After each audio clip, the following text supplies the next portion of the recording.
ಪ್ರೀತಿ ದೇವಜನರೇ, ನಮ್ಮ ಕರ್ತನಾದ ಯೇಸು ಕ್ರಿಸ್ತನ ಅತ್ಯಧಿಕವಾದ ಕೃಪೆಯ ಸಮಾಧಾನವು ತಮಗೂ ತಮ್ಮ ಕುಟುಂಬದ ಪ್ರಿಯರೆಲ್ಲರಿಗೂ ಹೆಚ್ಚಾಗುಂಟಾಗಲಿ. ಹೃದಯಂಗಮ ಮಾತೆನ್ನುವ ಮುಂಜಾನೆ ವಾಕ್ಯದ ಅಂತ ಸರಣಿಯಲ್ಲಿ ಈ ತಿಂಗಳು ನಾವು ದೇವರು ನಮ್ಮ ಕೂಡ ಇದ್ದಾನೆಂಬ ವಿಷಯವನ್ನು ಆಧರಿಸಿ ವಾಕ್ಯವನ್ನು ಧ್ಯಾನಿಸುತ್ತಿದ್ದೇವೆ.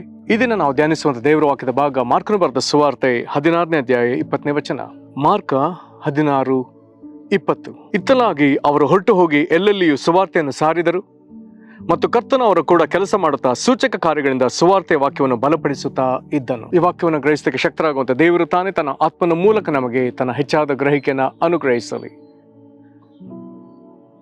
ಕರ್ತನಲ್ಲಿ ಪ್ರೀತಿಯುಳ್ಳ ದೇವಜನರೇ, ದೇವರು ನಮ್ಮ ಕೂಡ ಇದ್ದಾನೆ. ಈ ದೇವರು ನಮ್ಮ ಕೂಡ ಇದ್ದಾನೆ ಈ ಮಾತಿನ ಅರ್ಥ ನಮ್ಮೊಂದಿಗೆ ಇರುವುದಕ್ಕಾಗಿ ತನ್ನನ್ನು ತಾನೇ ಆತನು ನಮಗಾಗಿ ಕೊಟ್ಟು ಬಿಟ್ಟಿದ್ದಾನೆ. ನಮ್ಮೊಂದಿಗೆ ಇರುವುದಕ್ಕಾಗಿ ಆತನು ನಿಶ್ಚಯಿಸಿದ್ದಾನೆ. ದೇವರು ಮನುಷ್ಯನನ್ನು ಬಹಳ ಪ್ರೀತಿಸ್ತಾನೆ ಎಂಬುವಂಥದ್ದು ದೇವರ ವಾಕ್ಯದಲ್ಲಿ ನಮಗೆ ಬಹಳ ಸ್ಪಷ್ಟವಾಗಿ ಅರ್ಥವಾಗುವಂಥ ಒಂದು ವಿಷಯ. ಇಲ್ಲಿ ಮಾರ್ಕನು ಬರೆದ ಸುವಾರ್ತೆ 16ನೇ ಅಧ್ಯಾಯದ 20ನೇ ವಚನ, ಇದು ಕೊನೆಯ ವಚನ. ಇಲ್ಲಿ ಶಿಷ್ಯರ ಕುರಿತಾಗಿ ಇದು ಹೇಳ್ತದೆ. ಇತ್ತಲಾಗಿ ಅವರು ಹೊರಟು ಹೋಗಿ ಎಲ್ಲೆಲ್ಲಿಯೂ ಸುವಾರ್ತೆಯನ್ನು ಸಾರಿದರು. ಮತ್ತಾಯನು ಬರೆದ ಸುವಾರ್ತೆ 28ನೇ ಅಧ್ಯಾಯದ ಕೊನೆಯ ಭಾಗಕ್ಕೆ ಬರುವಾಗ ಯೇಸು ಕ್ರಿಸ್ತನು ಶಿಷ್ಯರಿಗೆ ಅಪ್ಪಣೆ ಕೊಟ್ಟಿದ್ದಾನೆ, ಅಪೊಸ್ತಲರಿಗೆ ಅಪ್ಪಣೆ ಕೊಟ್ಟಿದ್ದಾನೆ, ಲೋಕದ ಕಟ್ಟ ಕಡೆವರೆಗೆ ಹೋಗೋದಕ್ಕೆ ಅಪ್ಪಣೆ ಕೊಡ್ತಾ ಇದ್ದಾನೆ.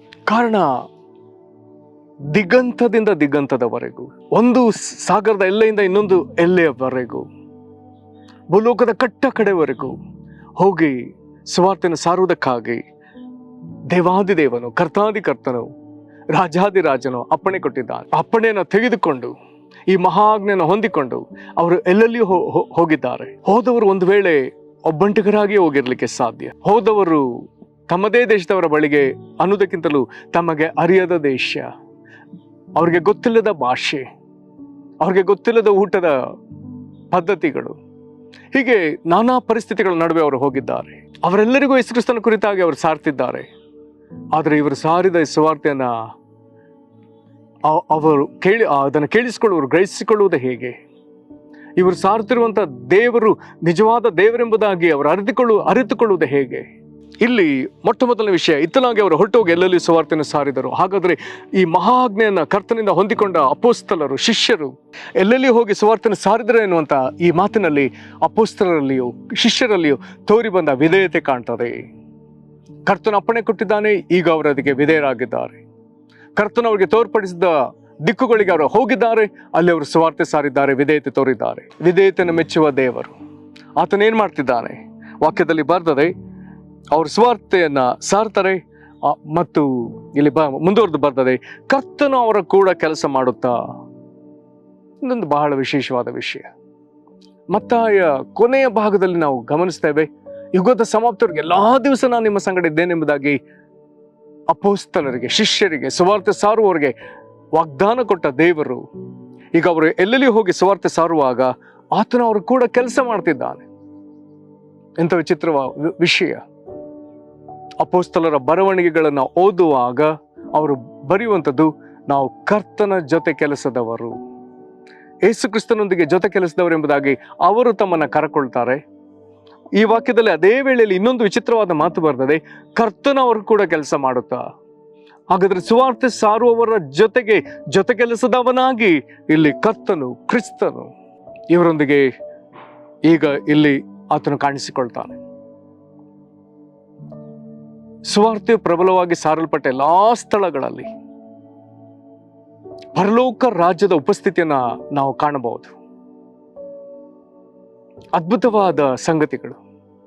ಸುವಾರ್ತೆ ಪ್ರಬಲವಾಗಿ ಸಾರಲ್ಪಟ್ಟ ಸ್ಥಳಗಳಲ್ಲಿ ಜನರು ತಾವಾಗಿ ತಮ್ಮ ಪಾಪಗಳಿಗೆ ಪಶ್ಚಾತ್ತಾಪ ಪಟ್ಟಿದ್ದಾರೆ. ಪಾಪದ ಅರಿವು ಉಂಟಾಗುವಾಗ ಅನೇಕ ಜನ ತಾವು ನಿಂತಲ್ಲಿ ಕೂತಲ್ಲಿ ಅವರು ಅತ್ತು ಗೋಳಾಡಿ ಮಾನಸಾಂತರ ಪಟ್ಟದ್ದು ಒಂದು ಭಾಗವಾದರೆ, ಅನೇಕ ಕಡೆ ಜನರು ನೆಲಕ್ಕೆ ಬಿದ್ದು ಕುಸಿದು ಬಿದ್ದು ಅವರು ದೇವರೇ ನಾನು ಪಾಪಿ ಎಂಬುದಾಗಿ ಜೋರಾಗಿ ನರಳಾಡಿದ್ದಾರೆ. ದೇವರಾತ್ಮನ ಅವರೊಳಗೆ ಆ ಪಾಪದ ಅರಿವನ್ನು ತರುವಾಗ ಅವರ ಹೃದಯ ಚಚ್ಚಲ್ಪಟ್ಟ ಸ್ಥಿತಿಯಲ್ಲಿ, ಈ ಪಾಪ ನನ್ನೊಳಗಿರುವುದಾದ್ರೆ ನನ್ನ ಸ್ಥಿತಿ ಏನು? ಇಂಥ ದೇವರ ಕೋಪದಿಂದ, ನರಕದ ಶಿಕ್ಷೆಯಿಂದ ನನಗೆ ತಪ್ಪಿಸಿಕೊಳ್ಳುವುದಕ್ಕೆ ಹೇಗೆ ಸಾಧ್ಯ ಎನ್ನುವಂಥ ಭಯದಿಂದ ಅವರು ನರಳಿದ್ದಾರೆ. ಹಾಗಾದರೆ ಸುವಾರ್ತೆನ ಕೇಳುವವರ ಹೃದಯದಲ್ಲಿ ಈ ವಿಧದ ಪಾಪದ ಅರಿವು ಮಾನಸಾಂತರ ಗೋಳಾಟವನ್ನ ತಂದವರು ಯಾರು? ಸುವಾರ್ತೆನ ಕೇಳಿಸಿಕೊಳ್ತಲೇ ಅದನ್ನು ನಂಬುತ್ತಲೇ ಅಪೊಸ್ತಲರ ಕೃತ್ಯ 8ನೇ ಅಧ್ಯಾಯದಲ್ಲಿ ಫಿಲಿಪ್ಪನ ಸಮಾರ್ಯ ಪಟ್ಟಣದಲ್ಲಿ ಆತನ ಸುವಾರ್ತೆ ಸಾರುವಾಗ ಅದನ್ನು ಕೇಳ್ತಿದ್ದವರ ಒಳಗಿಂದ ದೆವ್ವಗಳು ಹೊರಗೆ ಬಂತೆಂಬುದಾಗಿ ಬರ್ತದೆ. ರೋಗಿಗಳು ಗುಣವಾದರೆಂಬುದಾಗಿ ಬರ್ತದೆ. ಪಾರ್ಶ್ವವಾಯು ರೋಗದವರಿಗೆ ಸ್ವಸ್ಥತೆ ಆಯ್ತೆಂಬುದಾಗಿ ಬರ್ತದೆ. ಹಾಗಾದರೆ ಜನರೊಳಗಿಂದ ದೆವ್ವ ಹೊರಗೆ ಬರುವಂತೆ ಮಾಡಿದವನು ಯಾರು? ರೋಗಿಗಳ ರೋಗವನ್ನು ಬಿಟ್ಟು ಹೋಗುವಂತೆ ಅವರಿಗೆ ಸ್ವಸ್ಥತೆ ಉಂಟಾಗುವಂತೆ ಮಾಡಿದವನು ಯಾರು? ಪಾರ್ಶ್ವವಾಯು ರೋಗಿಗಳು ಸ್ವಸ್ಥವಾಗುವಂತೆ ಮಾಡಿದವನು ಯಾರು? ಫಿಲಿಪ್ಪನು ಸುಮ್ಮನೆ ನಿಂತು ಸುವಾರ್ತೆ ಸಾರ್ತಿದ್ದಾನೆ ಅಷ್ಟೇ. ಆದರೆ ಆತನ ಎದುರಿರುವಂಥ ಜನರೊಳಗಿಂದ ನಾನಾ ಸಂಗತಿಗಳು ನಡೀತಾ ಇದೆ. ಜನರಲ್ಲಿ ಮಾನಸಾಂತರ, ದೆವ್ವ ಪೀಡಿತರಿಗೆ ಬಿಡುಗಡೆ, ರೋಗಿಗಳಿಗೆ ಸ್ವಸ್ಥತೆ, ನಾನಾ ವ್ಯಾಧಿಗಳಲ್ಲಿ ಬಾಧೆ ಪಡುವವರಿಗೆ ಅಲ್ಲಿ ಹಲವು ವಿಧದ ಸ್ವಸ್ಥತೆಗಳಾಗ್ತಾ ಇದೆ. ಹಾಗಾದರೆ ಇಲ್ಲಿ ಬರೆದದೆ ಕರ್ತನವರು ಕೂಡ ಕೆಲಸ ಮಾಡುತ್ತಾ ಸುವಾರ್ತೆ ಸಾರುವುದಕ್ಕಾಗಿ ಕರ್ತನು ತನ್ನ ಜನರನ್ನು ಕಳಿಸಿದ ಮೇಲೆ ಅವರನ್ನು ಒಬ್ಬಂಟಿಗನಾಗಿ ಬಿಡಲಿಲ್ಲ. ಮನುಷ್ಯನಾಗಿ ಬಂದ ದೇವರು ಈಗ ಆತನು ಪರಲೋಕಕ್ಕೆ ಏರಿ ಹೋಗಿ ಈಗ ಆತನು ಪವಿತ್ರಾತ್ಮನನ್ನು ಕಳಿಸಿದ್ದಾನಲ್ಲ, ಈ ಪವಿತ್ರಾತ್ಮನು ಸರ್ವವ್ಯಾಪಿಯಾಗಿ ತನ್ನ ಜನರು ಯಾವ ಸ್ಥಳಕ್ಕೆ ಹೋದರು ಅವರೊಂದಿಗೆ ಆತನು ಕೆಲಸ ಮಾಡ್ತಿದ್ದಾನೆ. ಕರ್ತನಲ್ಲಿ ಪ್ರೀತಿಯುಳ್ಳ ದೇವ ಜನರೇ, ದೇವರು ನಿನಗಿಂತ ಸುವಾರ್ತೆ ಸಾರುವ ಜವಾಬ್ದಾರಿ ಕೊಟ್ಟಿದರೆ ನೀನು ಒಬ್ಬಂಟಿಗನಲ್ಲ. ಕರ್ತನು ನಿನ್ನ ಕೂಡ ಇದ್ದಾನೆ. ಆತನು ನಿನ್ನ ಕೂಡ ಕೆಲಸ ಮಾಡ್ತಾನೆ. ಅಲ್ಲಿ ಬರ್ತದೆ, ಕೆಲಸ ಮಾಡ್ತಾ ಸೂಚಕ ಕಾರ್ಯಗಳಿಂದ ಸುವಾರ್ಥ ವಾಕ್ಯವನ್ನು ಬಲಪಡಿಸ್ತಾ ಇದ್ದನು. ಅಂದರೆ ಸುವಾರ್ಥಿಕರು ಸಾರುವ ವಾಕ್ಯ ಅದು ನಿಜವೇ ಎಂಬುದಾಗಿ ಕರ್ತನೇ ಸಾಬೀತು ಮಾಡಿದ್ದಾನೆ. ಅವ್ರು ಸಾರುತ್ತಿರುವಂಥದ್ದು ನಿಜವೆಂಬುದನ್ನು ಆತನು ಹೇಳ್ತಿದ್ದಾನೆ. ಪರಲೋಕ ರಾಜ್ಯದ ಕಾರ್ಯವೈಖರಿ ಇಂಥದ್ದು. ಜನರು ಸಿಲುಕಿಕೊಂಡಿರುವಂತಹ ಸೈತಾನನ ವಿಚಾರಗಳು ಇಂಥದ್ದು. ಹಾಗಾದರೆ ಸೈತಾನನ ಕಾರ್ಯಗಳಲ್ಲಿ ಸಿಲುಕಿಕೊಂಡಿರುವಂತಹ ಜನರ ಮೇಲೆ ದೇವರ ಕನಿಕರವಿದೆ, ದೇವರ ದೃಷ್ಟಿ ಅವರ ಮೇಲಿದೆ. ಅವರಿಗೆ ಬಿಡುಗಡೆ ಆಗಬೇಕೆಂಬುದು ದೇವರ ಹೃದಯ. ಸುವಾರ್ತೆಯನ್ನು ಸಾರುವಾಗ, ಆ ಸಾರಿದ ಸುವಾರ್ತೆಯನ್ನು ಜನರು ಕೇಳುವಾಗ, ಅವರೊಳಗೆ ನಂಬಿಕೆ ಉತ್ಪತ್ತಿ ಆಗುವಾಗ ಕರ್ತನು ಅವರ ಜೀವಿತದಲ್ಲಿ ತಕ್ಕ ಬದಲಾವಣೆಗಳನ್ನು, ಪರಲೋಕ ರಾಜ್ಯದ ಬದಲಾವಣೆಗಳನ್ನ, ದೇವರು ಅವರೊಳಗೆ ಯಾವ ಒಂದು ಕಾರ್ಯ ಇರಬೇಕೆಂಬುದಾಗಿ ಮೊದಲು ನಿಶ್ಚಯಿಸಿದ್ದಾನೋ ಆ ಬದಲಾವಣೆಯನ್ನ ಆತನು ತರುವಾತನಾಗಿದ್ದಾನೆ. ಹಾಗಾಗಿ ಸುವಾರ್ತೆ ಇದು ಯೇಸು ಕ್ರಿಸ್ತನ ವಿಷಯವಾದದೆಂಬುದಾಗಿ ರೋಮಪತ್ರಿಕೆಯಲ್ಲಿ 1:3 ಬರೆದದೆ. ದೇವರ ಮಗನಾದ ಯೇಸು ಕ್ರಿಸ್ತನ ಕುರಿತಾದ ಸುವಾರ್ತೆ ಇದು ಸಾರಲ್ಪಡಲೇಬೇಕು. ಇದನ್ನು ಕೇಳಿದವರಿಗೆ ಬಿಡುಗಡೆ ಆಗಲೇಬೇಕು. ಸಾರುವವರ ಜೊತೆಲಿ ಕರ್ತನಿದ್ದಾನೆ, ಅವರು ಕೂಡ ಆತನ ಕೆಲಸ ಮಾಡುತ್ತಾನೆ. ಸಾರಿದ ವಾಕ್ಯವು ನಿಶ್ಚಯ ಅದು ದೃಢವಾದದೆಂಬುದನ್ನು ಆತನು ಅನೇಕ ಸೂಚಕ ಕಾರ್ಯಗಳಿಂದ, ಅದ್ಭುತ ಕಾರ್ಯಗಳಿಂದ, ಮಹತ್ ಕಾರ್ಯಗಳಿಂದ, ರೋಗ ಸ್ವಸ್ಥತೆಯಿಂದ ಆತನು ಅದನ್ನು ಸಾಬೀತು ಮಾಡ್ತಾನೆ.